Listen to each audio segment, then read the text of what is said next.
Jama yashafo ene yatifo nyina aha ene awie ede be Kumasi online TV so juma die Showdown ene ifiada awie so yatenase ya ibe din komo ede afa oman Ghana ho ene nsem bebre na aba ensem doso papa menka emfa na dawo aka be se bosome miensa ne kakra bi na Ghana nyina e ba koto aba na eyi obi obedi oman no so ede amayen na ahwese Ghana betimi afiri adumu akwa adumu na nsem bi e boba ne yebesi nkonwa miensa yebehwe eye promises ahodo a yemampanyini agbeda kira otu franka dema NPP yewura Dr. Madu Baumia ediegu akwam sese obedi akonwa se omampanyina obehwe se omano eneme muaye din no ebeye boko edi amayen ani ade bakopa no aka ho asempa na nyanse ne tese eye ye papa ono GBC pen oda no okopie mu wo parliament na committee ni friend no ensebe na ekoso nyina se all Africa Games ye koso awo Ghana ha no sports minister yewura Mustafa Hamid ekire se atam sika $3 million na de ma papa ne se onye na omonfa emwa na Ghana jumadi ayeji no obi anya bi hwe na fancy production no na opanyi ko chiremu se entisa sika mo de ma mo ye $105,000 enya $3 million bi ase de papa ne kan wansam asemi ye bedi ehonkomo na ohwa na je se 2014 ye call Brazil World Cup na ye papa sabe na Elvis Free Ankra ene na ye sports minister ye hunde ye call so ye papa Mahama sabe na ye mampanyini that time no was a committee of inquiries ama ye nyina atase eba Ghana television so mo bia hwe bi Elvis Kota TV su nya dade a bepem ne ye timi antwe obi aso ye hu se sikadie ko so yante se obi ye bone yante se asema ye tete ye yampa anase enyampa ebi na asasi eye MPP abresu ene asemi ye bedi ehonkomo pa enu achi ye behwe eye ye mampanyin dada Mahama ya osetu franka edi ama NDC amanyokuru ne ahwo no so bosha ahodo no so degu akwam se obedi akonwa biema na obeboa ma oman no so atumi akwankan sansem na awie ye ba bedi ehonkomo se Showdown Kumasi online TV Tik TV and a friends of Ken TV mun share no so betimi subscribe na afei o de comment abano share na obi bia nso anya bi atie anya bi ahwe na atumi aboa pa odaroma ena dwumadie yi eni mpanyimfo akese pa mienu enu abema ye Henry KD Boatin ono aye former youth organizer edema aye friend say odema aye NDC MPP rather awa Joso constituency na oye communication team member edema MPP opanyini wa ha ena ohwe bobo ofia ebe dwumadie na bibia koyi edama na wachi yenu abema e friend Kevin Dogwe ono nso aye Ken West former secretary ono nso eba be kayensa enche bia na dwumadie na ama midi ene ofa danso ene e Friday boja ye tinansa mo ho a ye ba be ka ho asempa enye aseketo akra wo fie ha etise Ghana de ekono no ye se oman GBC for say sika Mustafa Elkan sports minister kan entesa e say Henry wa de e be busa no asam se e de baka so e bia na BBC ye hwe na de be fu aba no ye gina di eho enkomo e be nti Henry wa de en sha se ne monkomo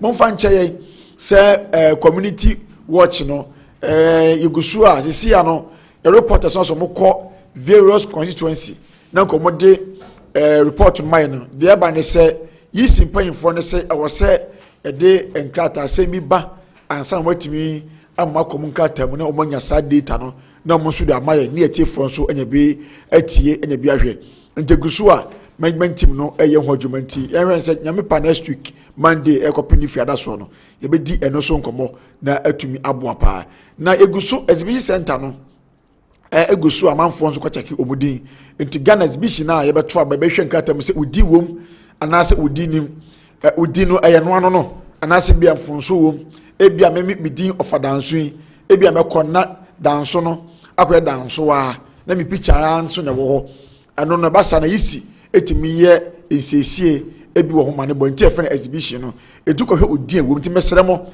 turn out no wo fom pa bebe sere mo se obi anko na onko hwe ni din no se sa na tie ene se nya sa na tie baabi a wo to aba no police station ko na de ma wo anansi asesa no na fe isi enye correction no emfa ma nyina etiawa eba boa ma Ghana nso afuadomu akwa adomu emra so ebeto aba ye nyina hwe se beto aba nda ama obi obetime di omma nanim na Ghana nso afuadomu akwa adomu Henry atenase ye nkɔ na ye ma na akwa aba be ma ba cho no akwa aba mejo so minia na bom ti say fa Danso me ho ye na edwoso nso joso eye boko pa sana wonim se memenda anke di animu yi enanka ejoso be launch your campaign no na the campaign team no okay atudwa na mo de work chenchirenchi ahihye so okay ewo joso na anka be sha ase wo fumasa okay na dia kowie ejoso municipal assembly nanso enam asumdwe abua na ewo se party no etimi enom ewo constituency mu ho no okay prempre ya we no ka say the old constituency executives and the current constituency executives MET reconciliation committee okay ewo asante mantem wa na ya de nyina lawyer okay this is our share Kwabran Boati no the our share no, a member of parliament who talk about people so. Lawyer Kwame was a prempe. Yes, yeah. Also called 2 terms. Yeah. As a member of parliament. Or no, any chairman Amankwa. So ni chairman Amankwa. Yes. Former regional chairman. Yeah. The New Patriotic Party. And secretary to the Reconciliation Committee. One see a lawyer. Okay. Medinidi Betuja lawyer na no di KenAgyapong no young guy be referee yeah me hon referee we ye finidin kaka bibi kusi yeah yes ono so no ka committee no so ka committee no okay enti committee members no enipa miensa okay and I'm say ka komi agye no kokko anum me na meti committee ni mu bi okay unse me former youth organizer yes enti meeting na ekoso no I was part of the committee now in fact asumdwe abua constituency no anoma no committee no mu no ebeda adwa se wa basobo bi pa yemfa mo Dr. KenAgyapong yes adai the old executives ni kire say in fact brano bia no from tu omofo said yes bia no wonyanche okay na yenkoyanim sana current executives nso so brano bia no ofre omo enti na yese ade no adodo hu nyina awie na mamemfa enase enso ma the reconciliation committee in fact unse we no awie peye no ye bobo a onim nipa ye koda na bobo no chema untumi yes na akowie Alhaji Dr. Mahmoud Bawumia so esansa Alhaji Dr. Mahmoud Bawumia ena ye party no ye leader now nti se bibia nkoya ni etu anamo bia na okoti no a enye nti da bia me ba me ka kire wo se Alhaji Dr. Mahmoud Bawumia wo apart from nim die ene de we osi ebre ne ho ase na odi ne djuma no openkabo mu pa nso openkabo mu papa so what say offense so north enso anuma sumdwe abuam yeah matisa asem enu nti ejosofo nso so ayi wo mo de na because of that nti no ama na nka lunch na ebeba so no all the executives ne kire say abo ntepu a esan say omudi nkomo wie ya na ya te say nyame ya adom a memenda ye kwa akodi dwuma yi ene ye wo ma wo na kom so mo ma wo na awotwe kra na enam se ye se ye do ye ho a ye nya chinyini nti the current executives any the regional party any national kabo mu no o se ene wo de ye ma na wotwe mi nu okay emedantem na asiesie bia wo se won siesie no esan se wo mo nso so ba no agitafo bi ta wo chi pa and from one electoral area to the other. When you say just 45,000 villages. Yes. And when we move to all the 45,000 villages, I could do juma. Bedi aboa. Na nkabom no eba wo fom ho ye wia. Na ye nyina ya boa de mu. Eye September 7th na dwumadi no etimi abaso me okay na ada joso na metimase wo ho ana because we dey no na dey by election by minim it is money yewura adum nso so say no kwabena wo so adum na otimi ono na di kan e kan se ono de onko akansie no 2024 okay na on de oguso a MPP ni na oni kwabena boaten lawyer kwabena boaten so be kan bom abontoa nti ono no waye ne de awie e na wo se nya ono nko a okay wo mu se na wo yetire ne de nanso mfimfin ho no na nkofo bi nso de ho the constituency executives eba forma na ye wo electoral area coordinators ne polling station for bi saafo no na constituency for no so old constituency executives no ka boma committee the old polling station executives no so okay nto mu hia o mu wia asomdwe abua no ye nyina ya no mu no na ye de akobọ the new executives the new polling station the new coordinators na we say ejoso no ayefua okay so what you say enti sana nkomo no okay enti see the mbotimi aka che se ejoso no yes mentimu ase obi atene wase enye sabi na ntwe gana ya na obi ase botina edi djuma no ase chaga na ni me kama chewo se asomdwe abu a aba no o se de efe wo mu ni se the current leadership from your flag bearer aba bisi the constituency executives agiatu say oh ye nuanom nti ye mfa na wotwe mienu ento so no it tells you say okay asomdwe abu ano wo na so mun agiatu say bi anyaboko okay me that's but ye nhwe say no na just say tamana okay ye mfa say by election ne ko fa sa wo ha no e ba ye eduo bi issue bi fa ansa na no ba na by election ne ba ye etina e yo ha ba ya wanim sem tie fonti na polling station executives elections a course so wadwoso a ko ba se ahomache anadu de suomu na declaration bi course so ko ba se ko we mu de omne person omo ye polling station executives na adadafo ne de yentimi mo omo ntimi me ye polling omo anyina bi kura ne ato omo so aba en na de mentimi ho ase ba ya enina namua party no antimi anya na pomasi bre at the time honorable adu mi pie free mu say obepese nko besa akomra hye bedwuma koboa nanso wo hwe the current album obi share dem ye current album ne dia wontimi nko primaries ne bi eni obekọ contekro okay nti no na ede bae mate beda se beba ho na I think say me hwe ibu wo UTV so we bia ba bonten a me pese Dennis ebebo na ya toa so na before then no ma me mfa konya we na menchia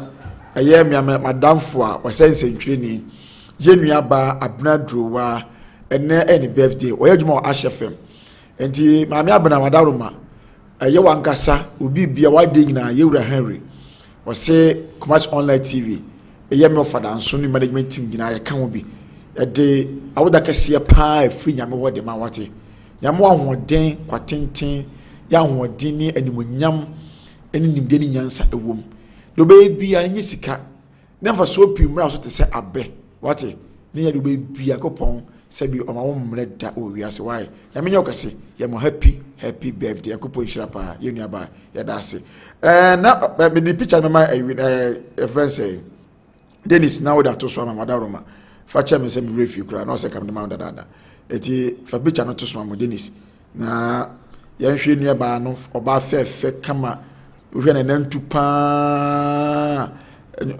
enye obi na beka acho efe pa na wodi ahya ama madaroma na me sandi video na ma na video no wodi ato eye am yahwe so vie na course no na me bisa nri se bibise no ebomu hu anase eye normal ewo ho ntino we nhyɛ da nya de bi hu na wo mu ana bibi atesa na yahwe ade but se si osem se na bi manra se mama se so ba obeye hook up for beja to buy ye kom no entesa amanfo bi na edit tz mama nhyɛ da ara ogidi ana oh se na a free central for here a whole ban na nya me nwanwa oh no bi a wa ye mampanyini o se betting enya de pa okay oya mampanyin o se betting enya de pa na na do danko akufuado ebedi mampanyin na o se o yemfa eto kakra ento so afi de ono o se nya de pa na betting de won so no o se me ba eto no kra me ye afiri ho no makoso atwa mo bet ezo such a person there oba na obeka kira o se hook up what the enyame be begugu akwa mu de abwa wo mo a you comment sir eti media anyam nwanwa o se asem bi wo nso a wo ho obi timi ka okay na beton frama mu a man kan ye kura ba nyame adoma ochina omo kwa lancho manifesto e Cape Coast okay ye mention sisi anati say NDC for Adaroma. You see, nyame adoma ochina manifesto NDC for si omo kwa lancho. In fact, yatim man mu ide. Okay. Ade bia no e wosi esusu papa. E ma yenu. Okay. Na akoye NDC no die. Me menim say asem on beka bia no. There is no way so betimi ediso. Yes, ontimi nye. Nemom onni nasem so. Okay. Esa ansem me won niema be se du. A mampanyi dada John Dramani Mahama. 2012 wade born to a Ghana fo nya ne mugidie to aba ma no. Obeye mampanyi no kwa akosi 2017 ofra akonya ne so no. Wantimi anye. Nsem a okeka ye no.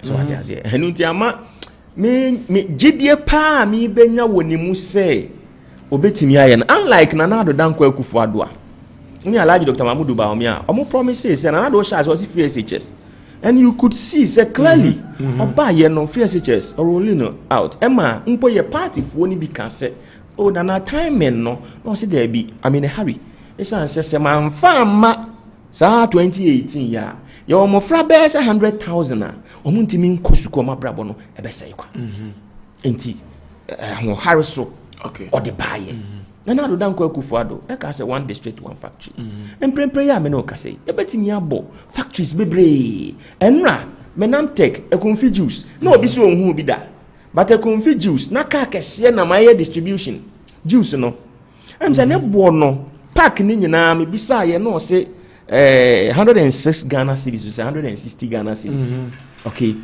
na eno but as I tell one was for sir cause e ya dey wo Ghana haya sabi enye ba bia say mafanse bia different country bi o manimu na yentimi nto ko ma to bi wotachiman atobu osuane da but what do compare other we can import from other countries now Henry who ni say ade kura no ye kakra eno ye kakra affordable kakra chen ye di reason say other materials na production no na other yentimi nya na say oh say afi na ye fefersin okay so at yes industrialization the Ghana ye to form kra wa bra PNDC diversity implementation program awo mo de ba ya Ghana ye mfi djuma nyina betonton ye e privatizing no so what you say sa bra no na obi wo university no wo wi ani e bisa say he fa na pesa okoye adwuma okay Ghana ni etimi ye bibia kwa me nkroma mfi djuma na wo abro fi di omo di ja ye nyina no J.J. Rawlings ni PNDC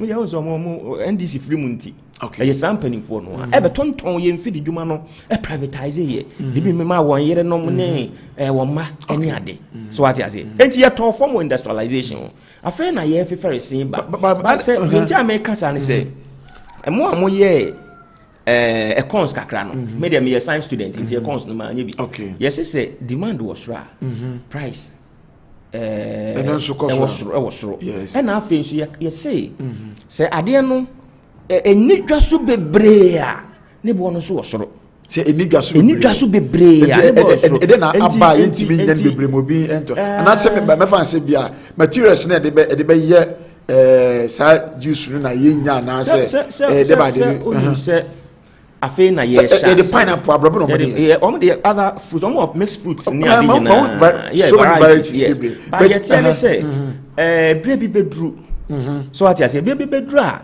ye benya no baya no a ye de yesa adwuma no ye benya ne bebre ye de ye nya hu se Ghana de ne de ye feed gadochi abroba ne de ye nti o eno na say Ghana de no abroba ne ye de ye hwe mame typical example se wo se obe blend kwadu any apple ne nneɛma bi wan kasa wo fi beton kakra no wa blend no nya cap we ma na wa no ma I think say nneɛma na abetoto no ebetimi aye be say 20 Ghana cedis yes because when you say a natural fruit juice and a woman enti me de me say obi adwuma but de me nim say Ghana de no de eye natural no synthetic bia because you will land you will land no didn't you nyina yemfa ya ntumbi okay me gidi say wona wo ben ho no wo ma hyase cultivation no ekosoro na wo men ho no kra no wo ready market okay the ready market no me gidi say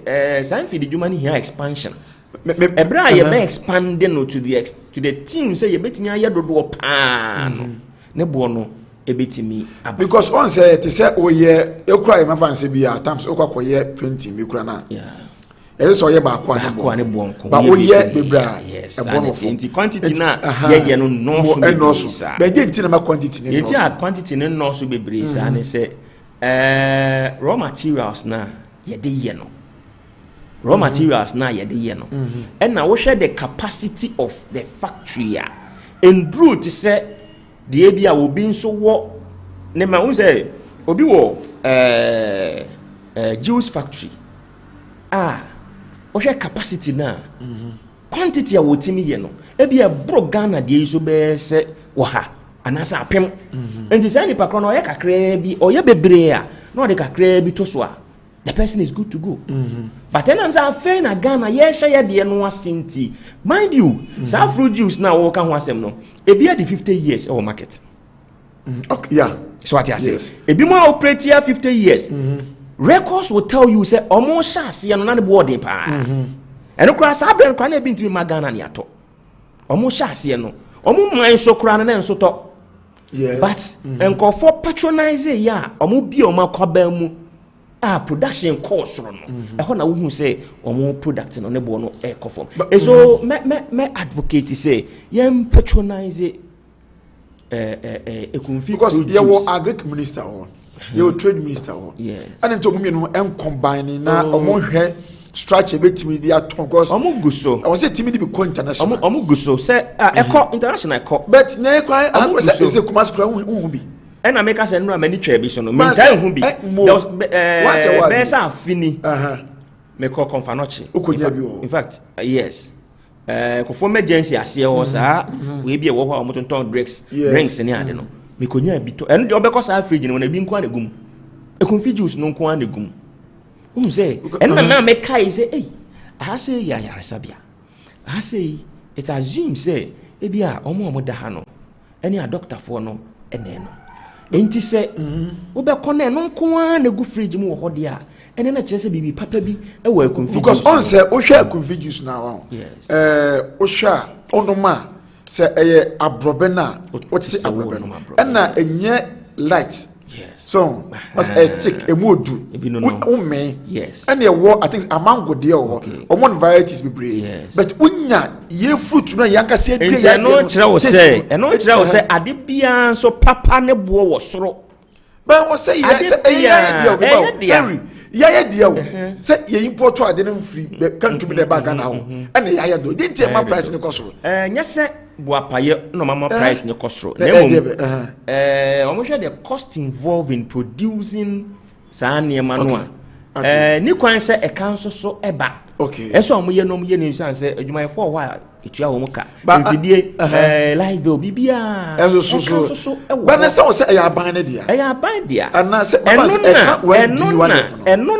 eno na obiti ba bia wo se aba adwuma de enche begu so o ade ya ban de ade ye nyina ye de enche begu menua yema omumma ye the realistic price mate omode ma ye no in order to sustain the industry ye ne se o ye ya de enti ye mpemfa so na aban no nsan enkope sika bi mfa nkohyem won o ye production sika wodi bewram so wodi ye production e bia wonya na wo se aban afi bia aban sa akotwa sika di kohyem a emo ayen wo monton no se de etie na efata so what you say hwe enna me no ka se wonim se ko Nigeria wontimi emfa mo nko foreign rice wontimi emfa mo wontimi foreign rice enko Nigeria omo import foreign rice bi omo kwa na export omo ne ma omo ye eye se ya and a course now I'm developing the taste for local rice. Okay, Ghana your local rice no. Say when we say the tons are you producing in a year no echo pa. And go for the shemi say me. They say more me pepper your local rice. Said yes, ede. Maybe a chamuno. Nanka wo se wo koto asante mo se sana no mo frɛ no wo koto asante mo a odi si ejaso na wo no awia se uti anya ye ama heat no a mebo no anya ne pacha wutimi mom David yeah so when the way say because of say abo ni ade na omo de omo nsa ne yiyi mu ni ade but ne ya omo kran fidi papa ade aba no ade ya abanya so omo asene a omo de ye ne kama no enne okay local rice medase but on say when say omo tomato factory so Brikum yes I say okọ sampa na say okwan so be aban so discuss question na akomada ya yes and no so tomato is it nina on say osenka e Ghana dey osenka bedwa so ententem nanka ni nyina ne say competing with the foreign market no na edi but so man ya edi no say o man wow dia but ye share omo kokra saa niema no dia ba nyi nipa ba akopende kokra wo ananti ye no mon trust bia trade minister no mon trust na yenka nya saa bere yenka wasem okay wo say ye hu say ye product Nigeria na omo free one omo ban importation of rice omo share say even though no omo ye rice farm no omo e your market but ye nkakra bere kodru say wanu nsuo so wadware no na omo tum enti Ghana brebi bedura ya no nsuo be so yadware eso yadware wi a ne atum pununim se mo obi ankofa bi ma ye de ye no wa haya no ebetimi aboa ye what be that say na exhibition no what ma monitor at the same code no menim say 71171 code na say am message me check ya hwe ba we kwa network ne ye slow yes so be janso sa nansia network na me say be janso sa me fu am yi so obi hu na akoda edge 4G no be hu na akoda edge ni ande ya na emwa eye to wo nyina ye kwhwe ye di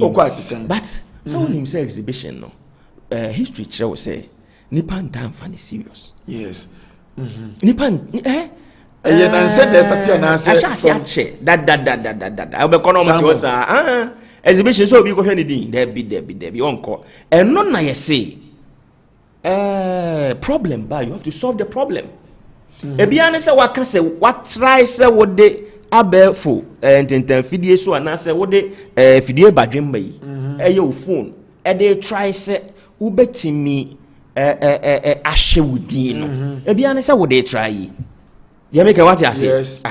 So this tells you say enam say nipa no entan koninti aban yi ne electoral commission so hwe ya nom so okay ene ye beboa say ye be ma abefo kwan abam ene ye wo ti ofie kura utimi eye mane yeye so what you say ebia ne say enne say wo fie na wanya emergency one message call bi ebia wo call interview one message call bi na wo say wo ye call no ahomache no a baby e ton credit obi ada dia na wo ye say wo account what synchronize your account with that of your momo a year straight away utimi transfer sika beto o momo account ni now dey be call there wo dey ye call so what I say enti a problem solving a bold decision and untina Ghana sabre o man panyikofo o say ebre bia na opanyina ehia no ba mprempren ya yidie opanyini a wa embrace digitization a wo tu ho anamo no sa panini pani e wo say ma no ebu oman no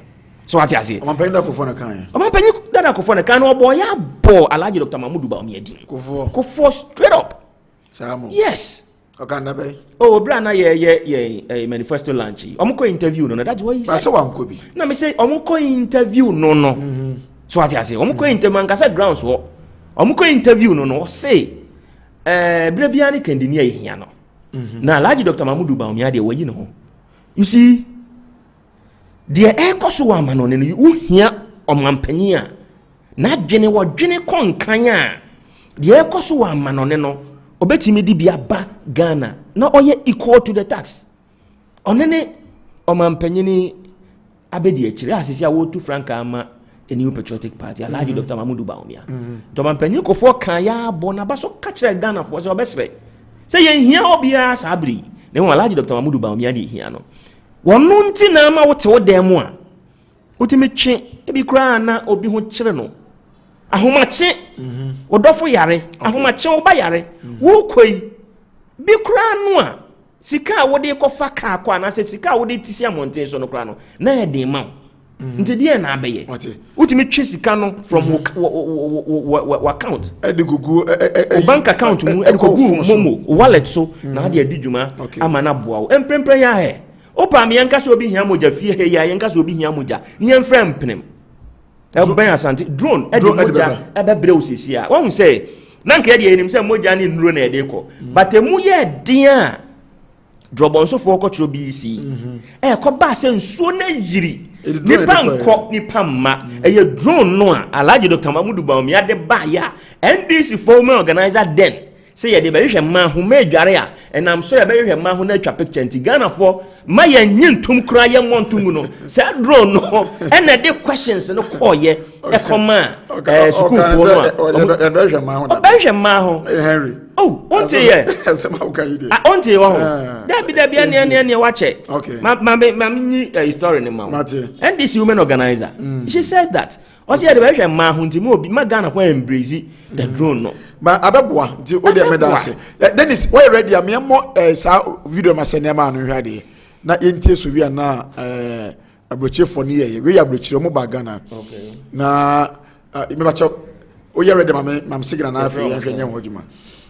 Edina me refika krabet oba e me ka edina maba wo mane na yan hwe we nso so yan start ejumadi no na yan nua be ma Kevin dogbi ba na obaba to so sisi ai as a sports say e be hwe won asam nyaka yan fa no nhyase because ehia pa say what dey see e wo GBC ne sports ministry o abam kupie mu parliament vet committee nanim ye busebusa enquiries no committee no busebusa manu asem say won say what say any ade fa we no ye say sports minister say $3 million and o de man GBC for omo that no sent say $105,000 and omo nisa kan yenti wadaroma say na wo cancel me menu ameda wasibi na yatoa yenkomodie ne so you see na me hwe say adwumadie ni bi say ye public account committee yes and na to sports minister Mustafa Hamid honorable omototo na no na oka say Eningo Prampam member of parliament honorable Sam George and the bisa say imprempren ya sika sen na osusu say odiama GBC. And okay say over $3 million. That's sanity. Enti Sam George here no say any enkofo bi amune GBC here adwuma na mse omo nsanka omo sika any ade enti obe pushi na wafre de woda GBC ano etoto ne mama wo mo na obisa sesen na esitie sasa na community ampa media hono at the public accounts committee no one say na revelation bi anya mai nti I says okay fine but adia kochia na wopanyini a oda GBC ano Professor Amin Al-Hassan Director General Professor Amin Al-Hassan I say one day sika abeka nensa abeka GBC ensa 105,000 K 105,000 $105,000 yes in fact me yam sheme eno kraye ba kope me yam sheme pa nemom na me nso me twensa no ye ebeba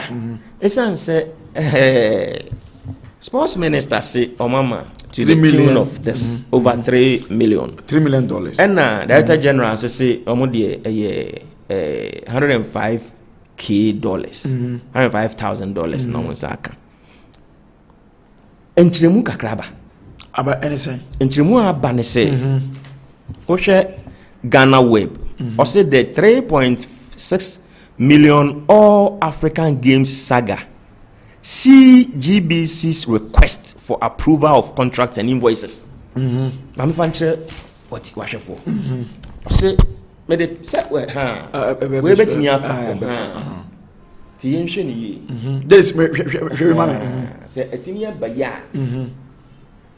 Ghana Web and Diabo. So what I say?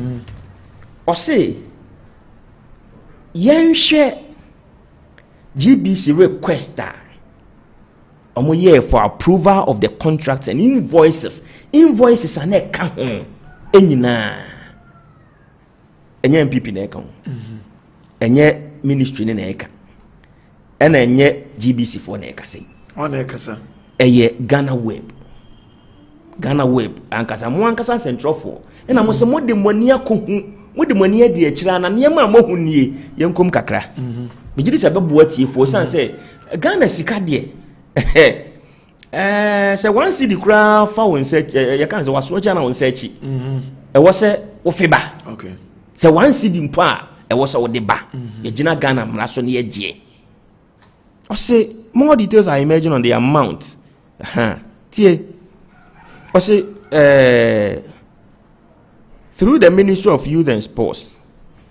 I say more details are emerging on the amount of money the government through the Ministry of Youth and Sports paid the state broadcaster GBC. And you may daddy. It was Sika Sports Ministry. GBC, which was held for the coverage of the 13th All African Games, which was held in Ghana in March 2023. 2023 afiabawo afikura twam they say you August 2023 yes 2024 you August 2024 this nyina mu no breakdown no enie o say yanko I was say the ministry issued a statement insisting that it paid 3.6 million and gave a breakdown as follows. Ministry Nasma Wokeni. I say from the total amount, 2.5 million was paid directly to GBC in two tranches. 2.5 million to GBC. 1 million and $1.5 million on March 13th. 1 million no. On March 13th, 2025. Okay. And 1.5 million no. On May 22nd, 2024. Okay. And March 13, 2024, ministry need to $1 million. And on May 22nd, 2024, ministry no it to $1.5 million. Another amount, and also $1 million was paid to third parties upon the instruction of GBC in accordance with the contract. TO. Edi kaino. Ministry ne say omutuya 1.5 omutuya $1 million GBC afia March eda etoso du miensa eno mo san tuya 1.5 million no 22nd May so what you say na aka 1 million 1 million no almost omutuya no edema third parties nkofo bi a GBC no aka se muntua sika ma san nkofo we mo ema yen omo yen nkofo be wa ha omudi ni ho ni nyina wa ha okay o say now the GBC document cited by Ghana Web tie when the GBC document cited by the sports ministry document cited by Ghana Web Ghana Web mo central for mo na mo kasa wo we the party sem bi anim and obi an ho bom mu bi anim okay Ghana Web say wo mo ankasa abo controversy mi suma ni mani wo de nani akohu krata bia say Director General of GBC Prof Amin Al-Hassan payment to be made to 6 different companies. Omo edwomani ahun krata bi say Director General can't sports ministry say Muntia sika way Emma these companies are maybe 6 different companies.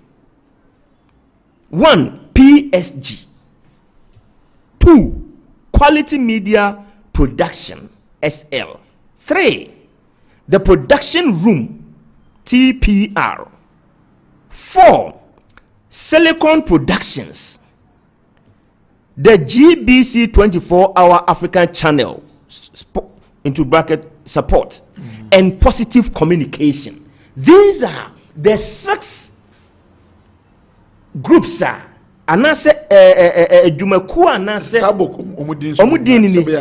okay. Now a GBC document cited by Ghana Web, which was signed into the ordinance share krata anase no Director General GBC Professor Al Hassan Omo na eka o Ghana Web omo say Professor Al Hassan Mr. Oyenwie ayam common ye nyina ye di so what you say ento ase adumakuo no de edi kan frɛ wo mo PSG de toso mi ne from Quality Media Production SL de toso mi ansa the Production Room TPR de toso mi ansa Silicon Productions de toso 9 the GBC 24-hour African Games Channel and Positive Communication. Unti edumakuo anase ekuo ensiano din enie. I said the document which is dated February 28, 2024. February 28, 2024.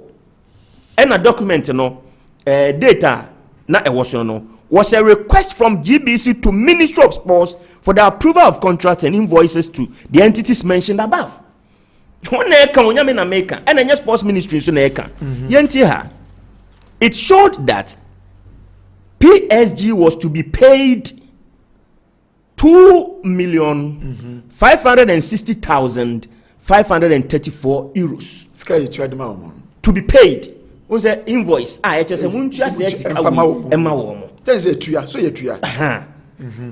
what I say? To be paid. To be paid. Okay. The ordinary who ye no. Anna, on say Otie and Semunimunsua. Sports ministry can say yes. Ya de sika bima GBC. But ya de bin so ma ankrankre bia. Eye GBC ne kasi yemfa sika no mo.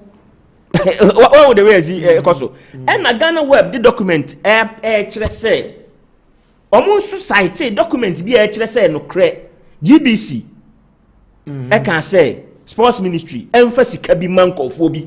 In the sports ministry can say otua sika bi mankofo bi a minia Wofa so o ka say me emfa sika ma fasika ma producer but won am dia ma wo so onim say won dia ma wo won na what director me say me emfa dia ma producer nti won na me dia ma wo and I say 1 million was paid to Quality Media Production SL.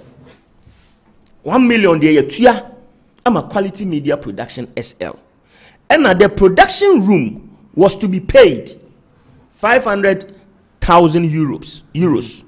Silicon Production was also to receive $165,000. And then the GBC 24-hour African Games Channel support was paid $105,000. I basically $105,000 no. Now, media on say okay, can semni nyina bomu. I think we need further and better particulars to ascertain. But me anopay. Yes. Me shedanya abotre ekoi Public Account Committee. Okay. Interview money yewura sports minister ye Mustafa ye. Yes. Any Professor Alasan also a grantee ye. Any pair do not back 3 days ago. Okay. Or say anyone was say sports minister ne kasa asem. Na onukuta nkata kire say sika the whole GBC ni nyina saka ye. Including one no ameba wo according to only take prime meeting ye no. Okay. Or say on said some don't busan say yes if mukra omuntu muka was say hono dina senya no kure okay was say omotu obi aka including allowances okay say ebia channel manager ne ba site na owo ho a per day no yes about 100 cedis okay eno nka osika idi trio no e the mount per every day bia no but say omobare say wonu wo de a na say wo no ukoy wa de foforo on kan bi according to Professor Mokayen. But my main can't Danso what was say 3 days ago. Okay. Professor Amin Alhassan is the Director General of the Ghana Broadcasting Corporation. The Ghana Broadcasting Corporation (GBC) has refuted claims that it received 3 million from the Ministry of Youth and Sports as full payment for coverage of the 13th All African Games. The state broadcaster said the allegation is entirely false, describing the revelation as shocking. Okay. The Director General of the GBC made this known in an interview in response to allegation, saying GBC only received sum of $105,000 for its entire coverage of the games hosted in Ghana from March 8th to 23rd March 2024. The allegation was made by the Sports Ministry at the Public Account Committee of the Parliament on Monday, August 19th. GBC was the officially broadcaster for the 13th All Africa Games, and I can confirm that full payment has been made to GBC.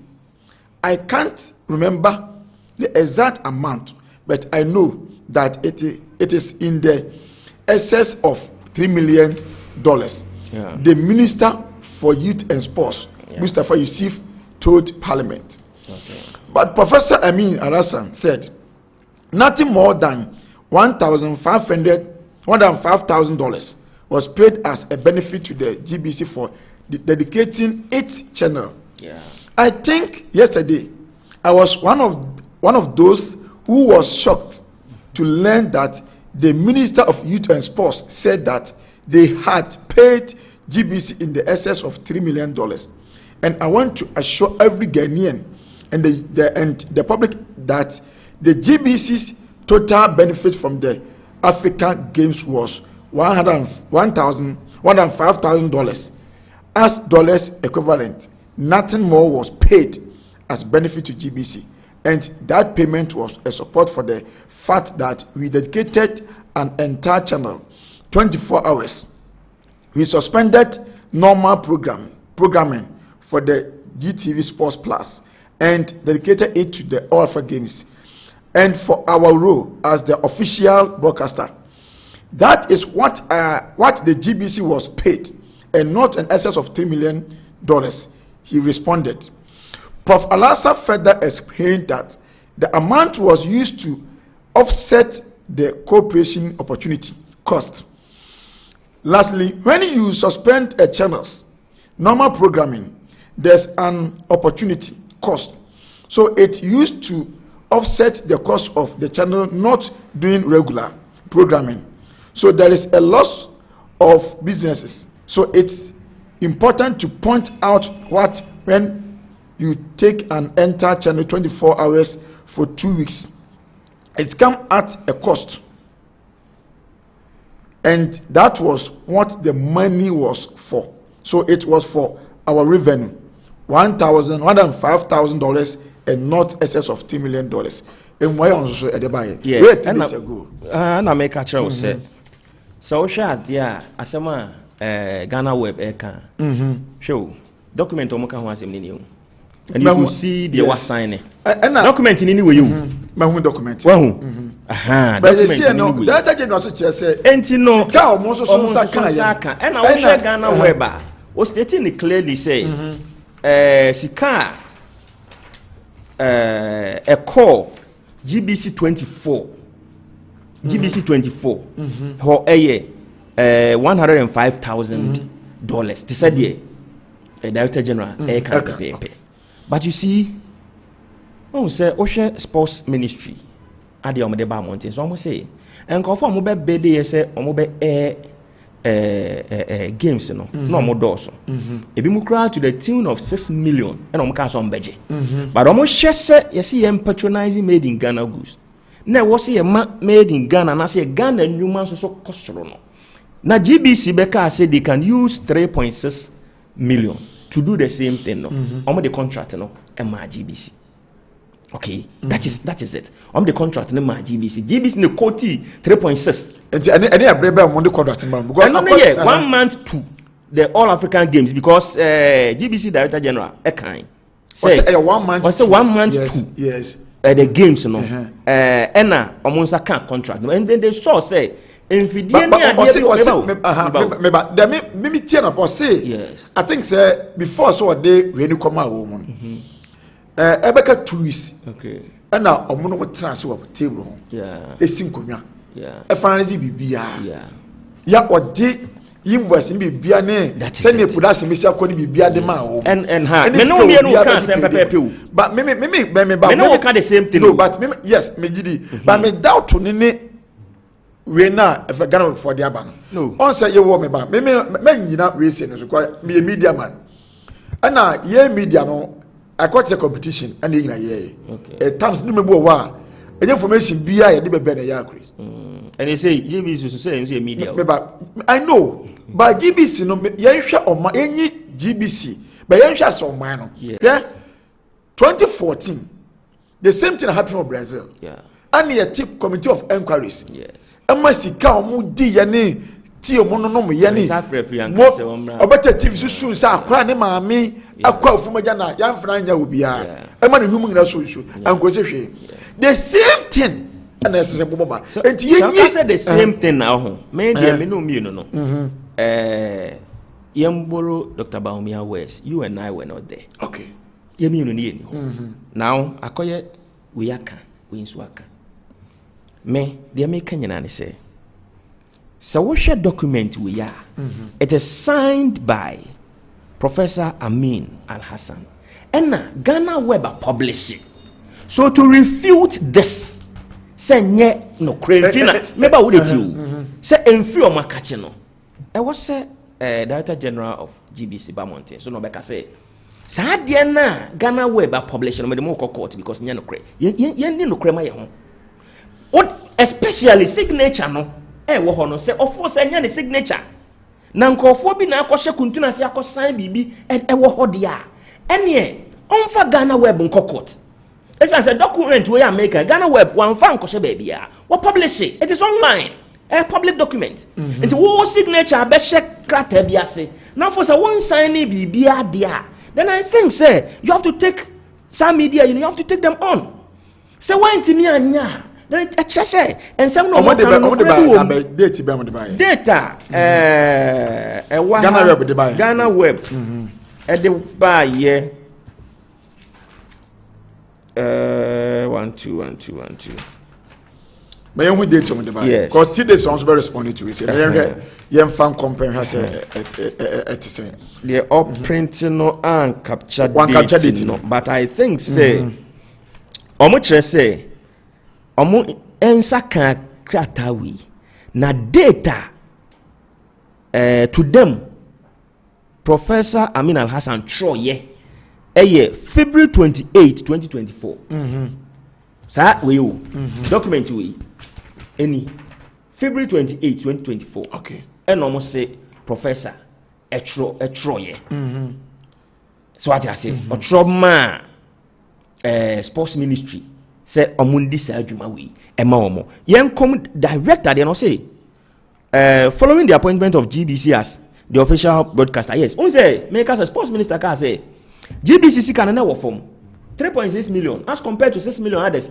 charge into for say on the low side afei so GBC say adwuma ni GBC betimi aye nse Ghana betimi aye ade enti na won say de come obi foforo enti omo de adwuma no share GBC ensa okay omo de adwuma ni share GBC ensa no enkofo a GBC say bra memetie Director General say ebra mo nsa kan omunya contract no no ma hu say emfidie bi ebeboa omo ni akade bi omo betimi de dwuma ebeboa omo no na omo ni enti omo so contracting enkofo ti o enti GBC no nko na de dwuma no also contracting nkɔfoɔ. But so that there mama accept me na was nkɔfoɔ. Enti GBC na contracting nkɔfoɔ.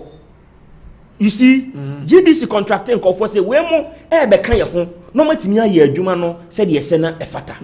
Ɛna GBC the krataa Commerce Sports Ministry February 28, 2024 say following the appointment of GBC as the official broadcaster of the 13th All African Games 2024, it should be 2023. I hereby submit contracts and invoices that GBC has to commit and sign up for the delivery of specialized broadcasting services.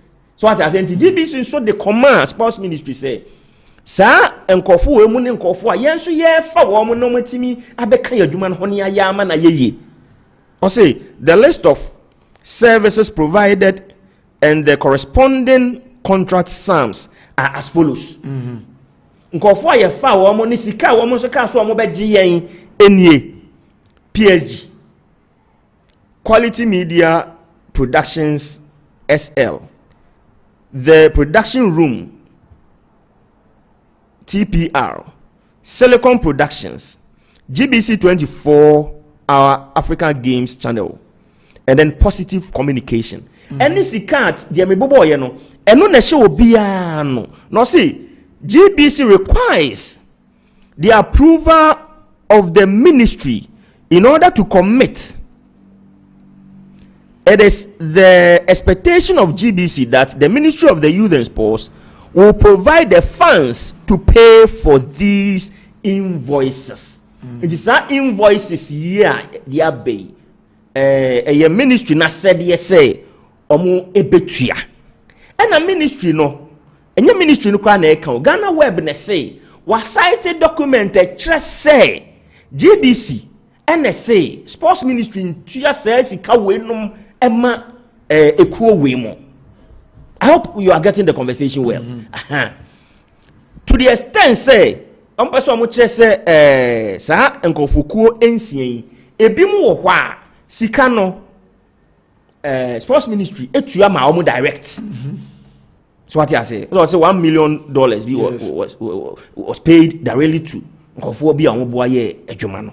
Enti that document we dia Ghana Broadcasting Corporation ebetimi ye gina so e de omudwuma so mo fo se ensem a Ghana Web de abetu dwa no se ye no mo kan na tra na mo kan se atesem ne enso atibia. But here is the case they've gone ahead to provide a relevant document. So what I say GBC logo any omo bia da so enti mesre wo se sie no Kumasi online se muni dwumakuo bi akodi bibi akodi adwuma bi akoye adwuma bi na omuso omuntu amuka ana yesi e kan yesi na mo twe wo ho na media house bi provided document onu susu se free mu akache mo director e na assign e de aba. Do you challenge it? If se beta ba se bia na challenge ya yes and I'm saying, I am a logo, and I'm saying, I am a logo. Logo is any signature, and the whole holinty. You have to seal Sankofono for using your signature and your logo. Say no cry. But how can I say this? I say,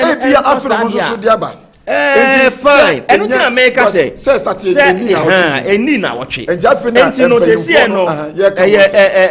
the story is unfolding. Yen pomesibre na baby asika no kodi ye biara e wo se ye hu se akodi baby papa esan say amanfo bi adane no wana abamu mpanimfo di sika na obi ye say you see na so ka abamu say minister sports minister ya abamu mpanimfo dia yes and me ka kira wo say sika na wo so omdi djuma ni nyina ye 3.6 million dollars. And so much you are $3.6 million. The Nensan can misika.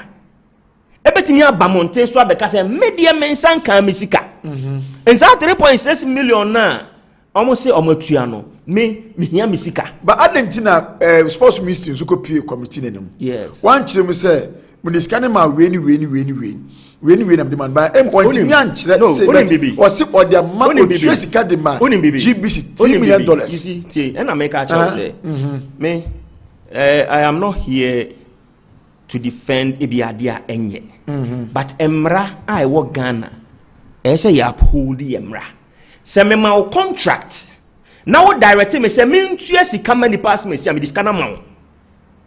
Me my contract no. But what me about you. But sports minister so can say minister sports minister ne kasa no. Ono so anka say bia GBC for direct me say me face ke bi nkoma. Yan kan sa o. Emra mu yan kan sa. Afa na details no eba. Emra mu no me o se me nya adwuma ma. Okay. Adwuma no a me ye no. Ma charge wo say mejo bia 10 Ghana cedis. And na wo wakofa producer, wakofa manager, wakofa we say omo na ye adwuma no. Sa wo de krata ma me say mentua bia 1 cedi ema o producer, mentua 2 cedis ema manager, mentua 5 cedis ema department sia me bibia me ye bia receipt me ye bia no me ye no wo din mu. Enti say me call public account committee a enam say me ye receipt no wo din mu no. Documents me provided chese me yen wo di mu ba so wo chi me ba no enya ono nchemu na ba say nchemu na ba me ba onya kwan akohia public account committee yes ye toto no okay fa sika de share won sa say US Africa 30 mama no misi say ye de sika ma say ye adwuma na me estimate that committee no ebia commerce online TV and a year obi the contract man no and the per me some America no sika di ma wo mu $8 million but it is no omo share me say me mfa we ni me the o ka say dey say enya wo adwuma enya wo adwuma debi they say here debi o here is auditor basis auditor ba internal auditor ba say oba auditor wo adwuma wa ye wo si me tua de ma ebi across online ti won chirem de intel this akoma internal auditor ba so correct internal auditor ba mu be yi document the contractual document no a e kire say mo the contract ne ma GBC Henry now the receipt e kire say wo the sika no ma GBC ahye so ana papa so kire say also document ya onu eye ni sika eno dia wogidi oh me dey say on e kana say da bia no dia wogidi no tie ebio me ba papa no was say nipa miensa na ekase yi nipa miensa na wan nipa miensa na ekase yi sports ministry kasa Ghana web kasa na GBC director general kasa Ghana web no dey ono yes third person yes third person sorry third party mo ento no say third party ni dey me say for now no any also ti be cry a year qualification different or year sports minister okay on fan kata kire say GBC for ne share no okay say on to entirely there Ghana for and because your Ghana have media so bi mo ho a omu ye adwa de ma particular political party and they can say and dem say Ghana anim yes but me say your Ghana ha your media so bi omo dwumo ye unim bebre but me can say Ghana bu kan e betima ba say e bia bibi wo ho a say me ase but a quite different person be but say bia ya ti committee bi and ya ti krom post ka dey na musa bedi enko se hwe enti e betena sa na de sisi wo 2014 World Cup Brazil you know na bia sa repeat bi na obi abeta TV no se esu na komo so de na ye pesca cry toilet na nya bi ye pesca cry akwan nya bi ye pesca cry sa confuse ya ye kan wasem ye pesca cry spandi mu kram na kase cry ye nya bi na ye di uske ugura ba bia sabi ase ye ba committee make us won yen kwese hwe IGP putepue abontin up to na fa hwe mai wo de yan fa we kura there 2014 dey kura say that up to now abisa free anka yentimi kan say wo ye bone eti atwena so anase sen committee the report ba ye say asọdun meeting report akomo ama e pum ne say ye ahye no say e bi ewu and the we so repeat me ba question I will be say perfect don't say Ghana sika wo but you see I have this document from City News or say Sports Ministry provides breakdown of 3.6 million paid to GBC for African Games coverage. I say sports ministry. City, I say sports ministry provided the breakdown of the $3.6 million GBC so I'm cover all African games, you know. Ministry not provided breakdown.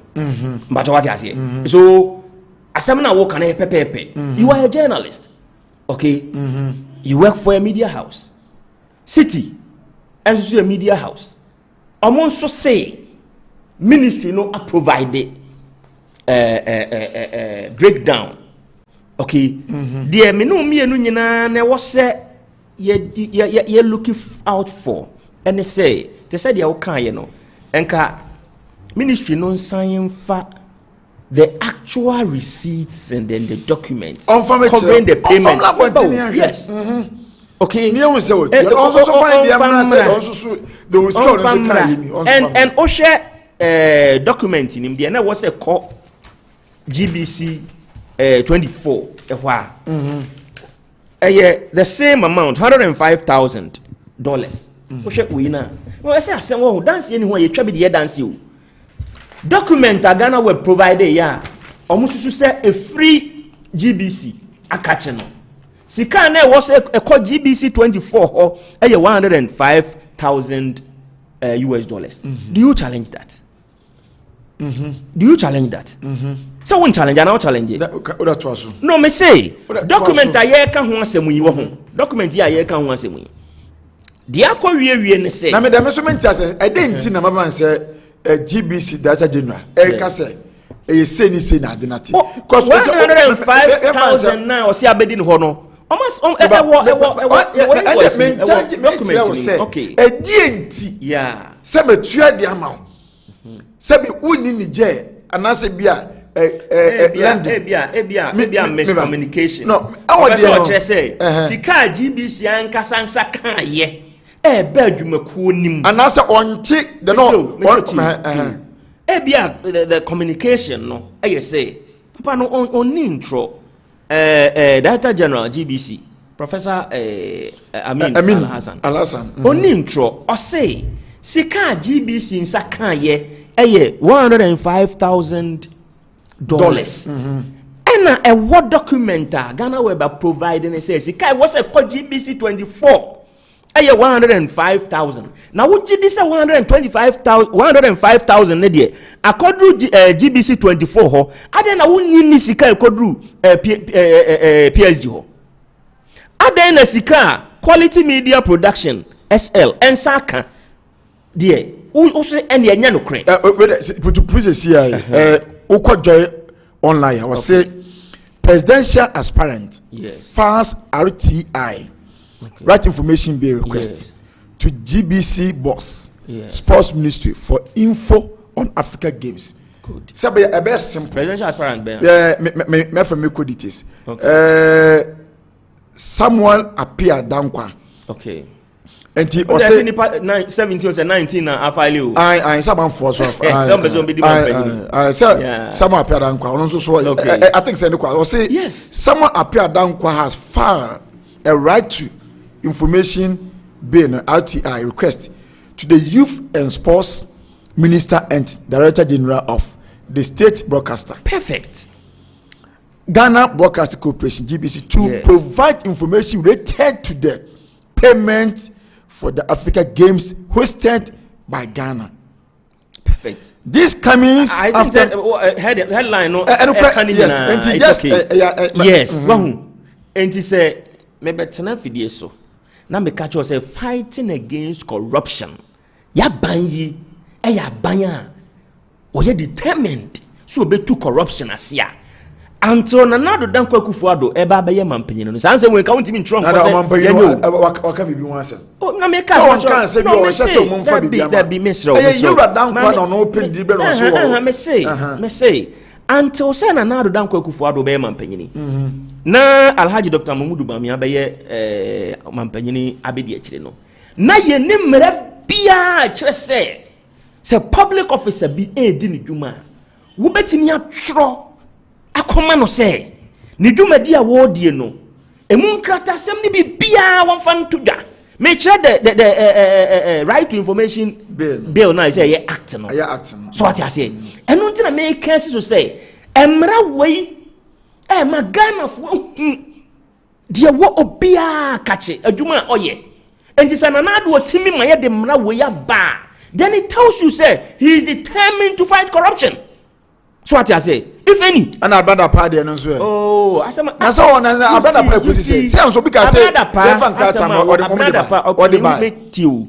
They were trot to buy to. They were trot to another part. Why not trot to another part? Now say, I find a special prosecutor so request for and crater beer. Come question and crater. And if you account from I say, buy a cracker say, oh, for account.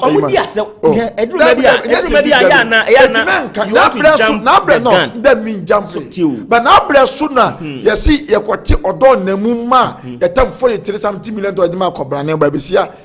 You have a permanent one year, Najman away. And then so, and central for Motor. There have been a Ghana, Henry. Ghana had been why be no. And yes, so from we defend the antenna, Kato Kreku. A year, Bibiana, a median which ya, a woman defending, a woman should defend it. And a parliament also dissolve parliament. Won't to me, a mere won't to me, to me TV, or me a radio station. O call and Kayan, radio go to one, and yan this for there. Won't to one be Penidia. Yes. O quite a Chimaya. A friend say, when I say from one day, and yeah, and this is for there. So, him says, Antimanta, radio TV, bro. Yes, me change so much now, but in the TV. Oh, quite a Timaya, a friend say, station,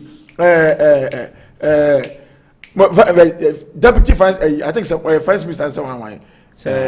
On a boy, oh, the Ducran and Murphy. A James Acosta, oh, me radio station, only finance. So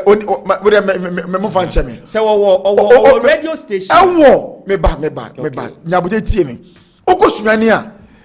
But before we are, you are Labour minister. I was say from home. Oko, a friend say, Sunyani so. Sunyani from Sunyani this for there. Enti me cha was say. And never been more wa. Oka bibi sense and for it to. You would there defend the pet and he said there be. Ebi na wuka me kwa me spend ka oba ye. Oh, the Mustafa ka we mu na ho. The papa ke mu na ho. Ene ofa ye nya na de see wo friend say Brazil no bi si bim. Me hu say bia say. But who justify the document aba? O kire. Me justify bibia. Me the document aba. E kire say mo answer for na mo se mo ko chinchina copy document. This is not coming from the sports ministry. Sa document we free sports ministry on sports ministry never. So what I say. And maka esi so actually yahwefo na yetiefo say. Say obi be fa Ghana sika 1 cedi kra wo kwati kwan so de. Adabraka eni kwaza sa de ni si.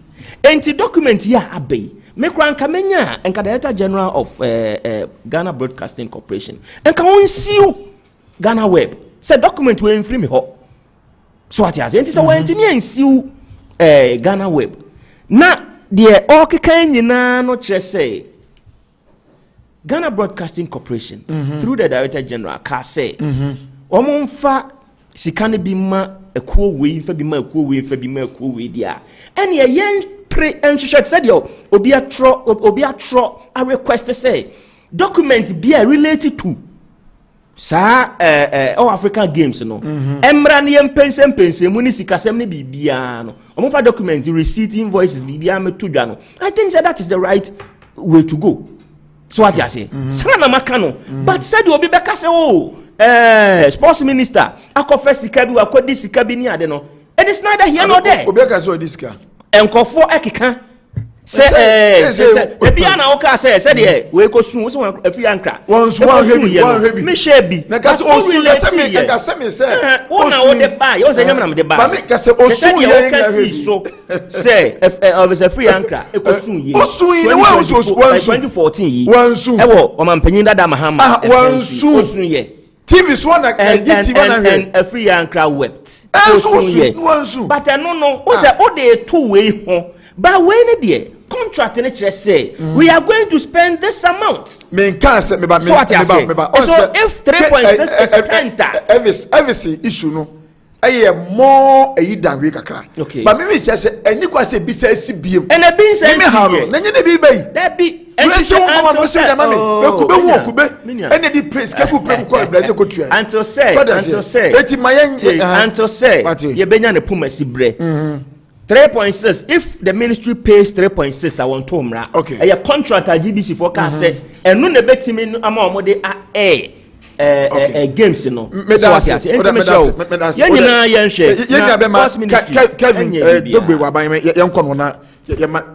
Mwakaba. Upon to say, but Rapaja Akosula, Bibiaboko, watch a Kafra. And now Abuchi or so traffic Kafra Wati. And now Sanka Buchi never by Binti, Buchan or say in Yabema, Kevin, Dogbe, I'm not missing a nine. Why, a former secretary, the Ma 10, okay, Westy.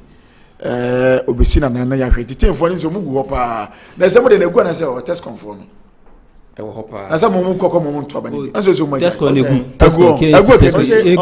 se so mo ko mo nto aba da bi yahwe omo mo to bi se be mo ko yi mo fa the entire test con no ya ante se meto aba mo te se me de ye say it's a wing of NPP. Now, a bit explaining the policies and programs of the party from grassroots. The core mandate of TESCON, and they say on be explaining the policies and programs of the party. One say, so maybe Abranti or KNUST. Ninia one also what TESCON. Maybe on also KNUST. They said they allowed Dr. Mahmoud Bawumia at the Atujay. And yet, if you will be an ability, you can catch us here. So, when the intellectual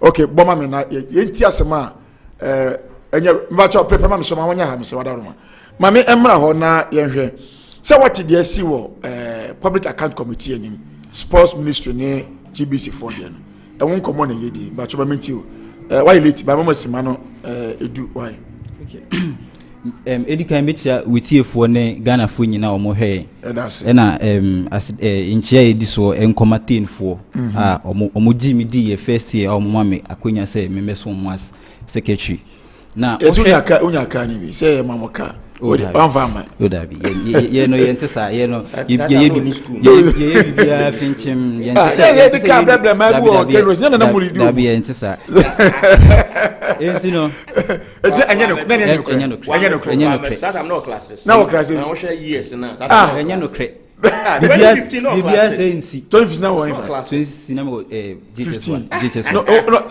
this is 15 more classics no classes na the minimum and the sata and the sata wo ko record bia say so for secretary because deputy secretary it one document bia say e be check am ma currency for my do wa e say ma mo fe 2020 bibia say ma wo ni ma mo ade awunya bi bibia say me like wala eti o me say NC ti ma mo ka say this na so was see o say o mo say NC ti say eti o pa say NC bibia say by mate okay e dey document kwa na ya hye no say eti na medical store kro mo ko hye na ye hu dey feel ya ma minti opagni simadu enti no yete o man we mu na MPP for eba be ka chere say ba corruption and I say dream ne katashi said dia omo nka hu bi na last week na ye call parliament na public accounts committee assembly by say Ministry of Finance Ministry of Sports so we release $3.6 million for all African games na ohwe just then your friend is Professor Amin our GBC general director and so be release communique and I saw kind of bulletin be no say so no committee also committee into no bibia say in si come really almost ensa kan $105 million $105,000 into no the other amount in excess of 2.4 million and according to Ninchire Muno say some of the money they hired third parties Into third parties, we need answers on them. Who one is behind the third parties? Almost said they hired third parties. They hired the yes, they hired what can answer? Professor Amin. Okay. So say they hired third parties. If you hired third parties, what we want to understand is, was it the Ministry of Health that hired the third parties? And now say GBC and they hire third parties for the broadcast of all African games, Into the GBC say what they were meant to receive was $105,000 dollars, and that is exactly what they received. Okay. Into the excess, they should come and account to us. Say, okay, this one went to this third party, this one went to this third party, and this one went to this third party. And once again, the MPP has set the ball rolling, and they've made it look like NDC party. I friend is a katashise ewum. Me can see asem so. Your friend is saying just minority leader Kisilato Force, and they prosecuted him for saying, quote unquote, he caused a financial loss of 2.3 million euros. Now here says it is almost close to that amount.